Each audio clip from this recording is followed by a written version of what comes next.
The CAQ's internal shakeup deepened Sunday when longtime M&A and Municipal Affairs Minister Geneviève Guilbault announced she will leave politics at the end of her mandate. Her departure adds momentum to what now appears to be a two-candidate race between Christine Fréchette and Simon Jolin-Barrette to take the party's reins. The party's transition comes after Premier François Legault announced last week that he was resigning, forcing the governing party into a leadership race just months ahead of the October election. Joining me now to discuss what this means for the CAQ is political analyst Karim Boulos. Karim, thank you for joining us. It's my pleasure. Let's start off with the latest. Geneviève Guilbault announcing Sunday she would be leaving politics. She cited family reasons and also said that this was a decision made a long time ago. What did you make of this?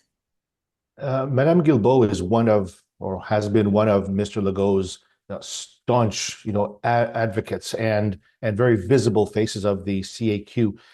Much like Mr. Fitzgibbon and other big names within the CAQ in previous months and years, they weren't really planning to continue. I think that she made this announcement, I think, preemptively because she doesn't want to get embroiled in a conversation about who's going to eventually succeed Mr. Legault.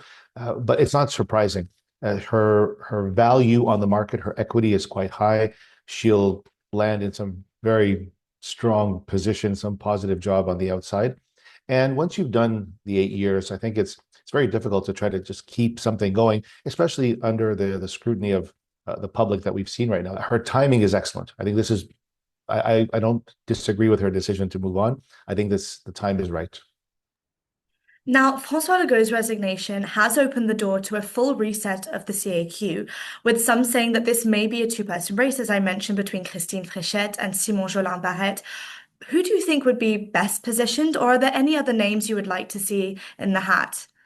Well, the obvious one is Simon Jolin-Barrette, having been the dauphin to Mr. Legault since COVID, really, since it's been over 5, 6 years now that we're seeing this name occur, coming back again and again with very unpopular decisions in the Montreal area, yet very popular in the regions, whether his stands on language being the strongest position, bylaws on the laws on secularism. And I think that, he was a natural successor given that he's 39 years old and a new face of the party, because the CAQ is Mr. Legault's party. So to find someone new would have to have a completely new identity. And so that sort of makes sense that having someone like him take over would be a refreshing. Madame Fréchette, very strong candidate, hasn't said much, has been relatively quiet, not necessarily publicly known the way he has been. Of course, Mr. Jolin-Barrette would be, I believe, a continuation of the same. I think he was at every single critical meeting with Mr. Legault, and many of the policies and laws that have been passed, Mr. Jolin-Barrette was right there beside him, never behind him. He was always front and center. So we would see more of the same.